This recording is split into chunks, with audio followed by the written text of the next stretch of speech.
नमस्कार दोस्तों, मैं तुषार जैन, सीएफओ और research head Ajay astro money गुरु और तुषार ग्लोबल सर्विसेज .com की तरफ से आपका स्वागत करता हूँ हमारे चैनल, और जहाँ हम आपके लिए कमोडिटी बाज़ार पर नवीनतम अपडेट और जानकारी लाते हैं। आज के इस वीडियो में हम चीनी बाज़ार में हाल के घटनाक्रमों पर ध्यान केंद्रित करेंगे। चीनी की कीमतें उतार चढ़ाव बढ़ी रही है और हमारे पास आपके साथ साझा करने के लिए कुछ दिलचस्प खबरें हैं। पिछले चार हफ्तों में आईसीई कच्ची चीनी में नुकसान हो रहा है। हालांकि इस सप्ताह हमने प्रमुख उत्पादक क्षेत्रों को प्रभावित करने वाली मौसम संबंधी चिंताओं के कारण चीनी की कीमतों में उछाल देखा। डॉलर की मजबूती ने खरीदारी गतिविधि को कुछ हद तक सीमित कर दिया है, लेकिन प्राकृतिक स्वीटनर ने शानदार वापसी की है। प्रारंभ में ब्राज़ील में फसल कटाई में तेज़ी आने के कारण आपूर्ति संबंधी चिंताएं कम हो गई है। हालांकि यह राहत अल्पकालिक थी, क्योंकि भारत से और बुरी खबरें सामने आई। एल नीनो प्रभाव के कारण दक्षिण पूर्व क्षेत्र में मानसून के मौसम में देरी हुई, जैसे कि मौसम के पूर्वानुमान से संकेत मिला है। इसके अतिरिक्त डॉलर इंडेक्स में 2 महीने के उच्च स्तर से पीछे हटने से भी चीनी की कीमतों को समर्थन मिला। शुक्रवार को मुख्य रूप से डॉलर की मजबूती के कारण आईसीई रॉ शुगर की कीमतों मामूली रूप से कम हो गई, जिससे गैर डॉलर खरीदारों के लिए चीनी खरीदना अधिक महंगा हो गया। पिछले सत्र में चीनी की कीमतों में तेज़ी आई थी, लेकिन एल नीनो मौसम पैटर्न के आपूर्ति संबंधित चिंताओं को बढ़ा दिया था, जो ब्राज़ील और अन्य लैटिन अमेरिकी देशों से बिक्री में कमी के कारण बढ़ गया था। जुलाई डिलीवरी के लिए आईसीई चीनी वायदा 0.10% या 4% गिरकर 25.38 सेंट प्रति पाउंड पर बंद हुआ। मंगलवार को ये 6.5 सप्ताह के निचले स्तर पर 24.23 सेंट पर आ गया। लंदन अगस्त सफ़ेद चीनी वायदा $7.90 यानी 1.15% गिरकर $680.80 प्रति टन हो गया, जबकि आईसीई कच्ची चीनी के सप्ताह के लिए 2.63% जोड़ा। लंदन की चीनी 0.76% कम रही। बाजार के डीलरों ने चीनी की कीमतों में हालिया तेज़ी का श्रेय मौसम की चिंताओं को दिया है। एल नीनो मौसम की घटना की संभावना, जिसके परिणाम स्वरूप भारत और थाईलैंड जैसे प्रमुख एशियाई उत्पादकों में सामान्य मौसम की तुलना में शुष्क मौसम हो सकता है, कम उत्पादक के बारे में चिंता पैदा करता है।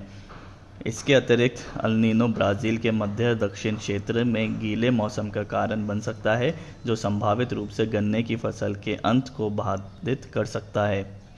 भारत की बात करें तो मानसून की बारिश आखिरकार गुरुवार को देश में पहुंच गई, जिसने 7 वर्षों में अपनी नवीनतम आगमन को चिन्हित किया। यह देरी से आगमन चीनी रोपण को संभावित रूप से प्रभावित कर सकता है। इसके अलावा ब्राज़ील के मुख्य चीनी क्षेत्र में बारिश का पूर्वानुमान है, जो गन्ने की फसल को बाधित कर सकता है। दुनिया के शीर्ष चीनी आयातकों में से एक इंडोनेशिया ने इस साल सफ़ेद चीनी का उत्पादन 2.6 मिलियन टन तक बढ़ाने की अपनी योजना की घोषणा की है और उम्मीद है कि आयात 1 मिलियन टन से नीचे गिर जाएगा। इस कदम पर वैश्विक चीनी बाजार पर प्रभाव पड़ सकता है। यूएसडीए की हालिया द्विवार्षिक रिपोर्ट में चीनी की कीमतों को समर्थन प्रदान किया है। रिपोर्ट में 2023-24 के लिए वैश्विक चीनी समाप्त होने वाले शेयरों में 5 साल के निचले स्तर पर गिरावट का अनुमान लगाया गया है। रिपोर्ट के अनुसार वैश्विक चीनी उत्पादन पिछले वर्ष की तुलना में 6% बढ़कर रिकॉर्ड 187.88 मिलियन मैट्रिक टन तक पहुंचने की उम्मीद है। चीनी की खपत भी 2.3% बढ़कर रिकॉर्ड 180 मिलियन मैट्रिक टन होने की अनुमान है। यूएसडीए ने 2023-24 के लिए ग्लोबल शुगर इंडेक्स स्टॉक्स में 15.2% की कमी का अनुमान लगाया है, जो 33.45 मिलियन मैट्रिक टन के 5 साल के निचले स्तर पर है। सीमित आपूर्ति की संभावना के कारण चीनी में कीमतों की पिछले महीने में लुढ़क सक रही है। सख्त वैश्विक आपूर्ति के दृष्टिकोण से के कारण मई में चीनी की कीमतें 11 साल के उच्चतम स्तर पर पहुंच गई। Indian sugar mills association (ISMA) ने अपने 2022-23 भारत चीनी उत्पादन अनुमान को घटाकर 32.8 मिलियन मैट्रिक टन कर दिया है, जो जनवरी के 34 मिलियन मैट्रिक टन के अनुमान से कम है। हालांकि ट्रेडर्स कोई जोखिम नहीं ले रहे हैं और अपने लॉन्ग पोजीशंस कम कर रहे हैं। ट्रेडर्स रिपोर्ट की नवीनतम प्रतिबद्धता के अनुसार फंडों में कच्ची चीनी में अपनी शुद्ध लंबी स्थिति के 12,151 अनुबंधों की कटौती की है, जिसमें यह 1,35,000 लॉट पर आ गया है।